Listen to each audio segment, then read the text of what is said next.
This is nauseating. I could never be an actor.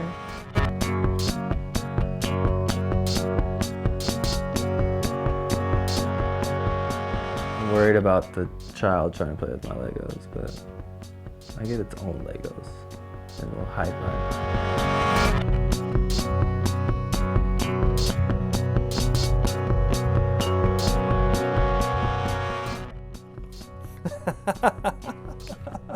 Well, you're gonna have to help me out because I forgot all the questions.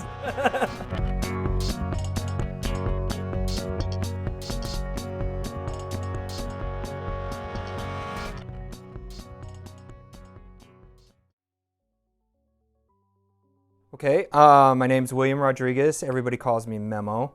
Born and raised in El Paso, Texas. I come from a military family. My dad served in the United States Army for 22 and a half years. I went on to join the Marine Corps for 8 years. Any other branch of service was not an option. It was always going to be the Marines, because the way I looked at it is if I was going to do it, I was going to join the best branch. I'm married to a very wonderful, lovely woman, and I have a daughter and 3 stepdaughters and 2 grandchildren and 2 English bulldogs that are my life. Everything I've tried to do is I go all out, you know. I do Ironman triathlons, run marathons, I do the big things. I'm into the more heavy metal, as you can say, or thrash bands. I grew up in the 80s, so you know, the hair bands were really big with me.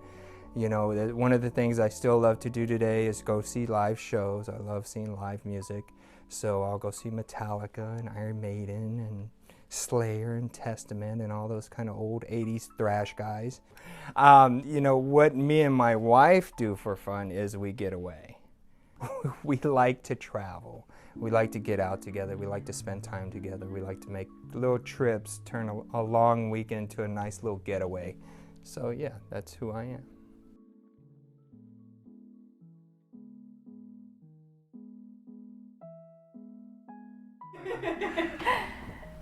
My name is Crystalline, and I'm 22 years old, and I'm currently a stay-at-home pregnant woman. Since I'm not working, I get up and I'll probably clean, cook, and sometimes I like to go for walks around here because it's really nice. My name's Aaron. I'm 29 years old and I work as an intake coordinator. Basic day for me looks like I wake up, go to work 8 hours, come home, eat her home cooking, which is sometimes hit or miss. It was awesome when I met him because look at him. He's all cute and he's smooth with his words, and I don't know, it was just like, it started and we had a lot in common, and then it was like, well, we have a little bit more in common, and then we had this weird instant connection, and we just kind of, got closer and fell deeper in love with each other.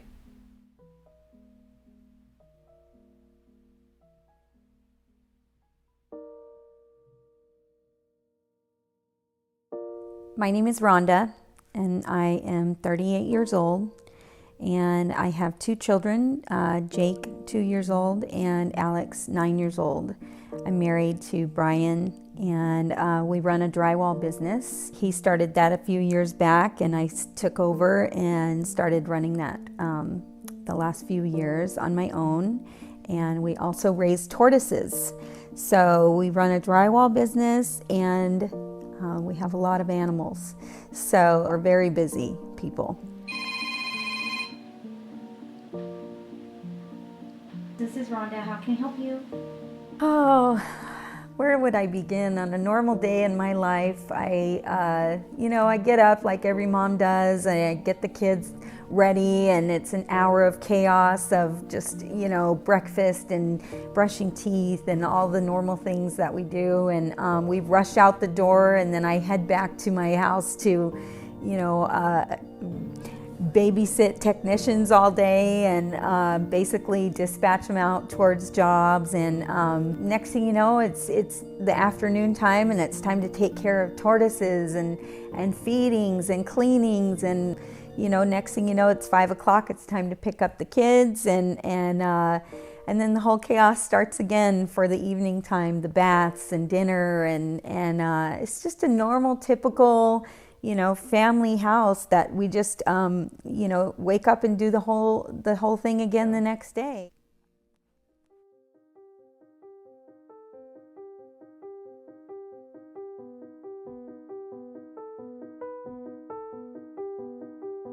I've been in recovery for 10 months. I've been clean for 8 years and just a couple months. I have 22 years clean and sober.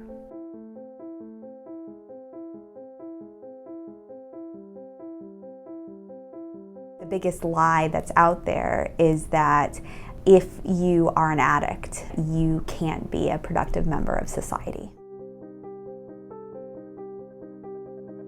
I'm Amy Rushline. I'm a marriage and family therapist, and I currently am working at USC in their Graduate School of Social Work. I've also worked in addictions and recovery for about 12 years. The reality is that addiction knows no boundaries. It knows no socioeconomic status, no gender, no culture. I think the hardest thing for people to understand is the fact that everyone who's an addict is different. We might use the same drugs, might do what we have to do to keep using those drugs, but we're all different people. I mean, we use drugs for different reasons. We as a society are prone to wanting to tune out. Why I started using, I hated me. I think I didn't know how to cope with certain feelings that I would have. I got teased a lot. I got teased a lot as a kid. I got bullied. I was molested as a child, and it was something I never shared with somebody, and I held in and I kept in. I was sexually molested. I was sexually molested a couple times. You have all this hurt and pain from, being molested when you were younger, from being raped when you got older. I thought that I had brought that abuse on myself.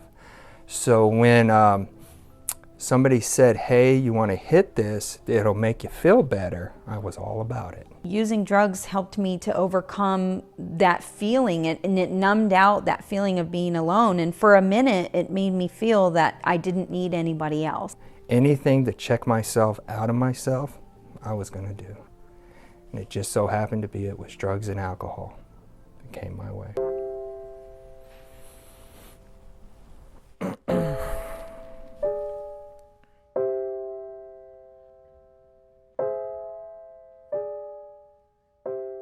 Because of the fact that there is such a huge stigma that's linked to addictive illness, people might not feel comfortable with sharing their status, sharing that they're in recovery.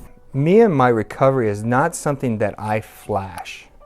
It's not something that I tell everybody because I'm not sure what your biases are. When I first came out here, and I was having a problem, and I had gone to a doctor, and I was honest with her. I was like, listen, I was a drug addict, I was an IV drug user, and I explained to her, I'm clean now, but I've been having this problem. And she was, basically without any exam, automatically told me that I had an STD. She put that stigma on me. Just because I was a drug addict meant that I was a very promiscuous person. It's difficult that has to be a decision of whether to trust someone or not. I don't have to divulge it to you, but if you know that about me, and then you turn it against me, I mean, you have a very vital piece of information to use against me that can hurt me, not only just emotionally as I talk to you, but with other people, So, and that's the hardest part is who can you trust to tell that to?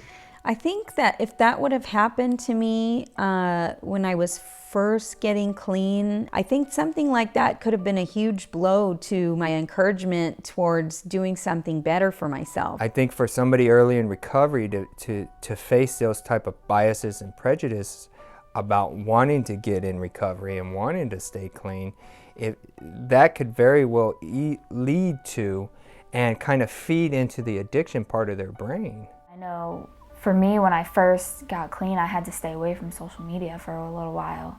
Like, that was a big thing for me, because we have this blog now it's like the patch of our town, and it posts, anybody gets in trouble for drugs, it's up there, and it's connected to, like Facebook and all that stuff. And then you see like the people that comment on it, and they're like, oh, what a scumbag, oh, what a terrible person, why don't you just go overdose and die and the town will be a better place.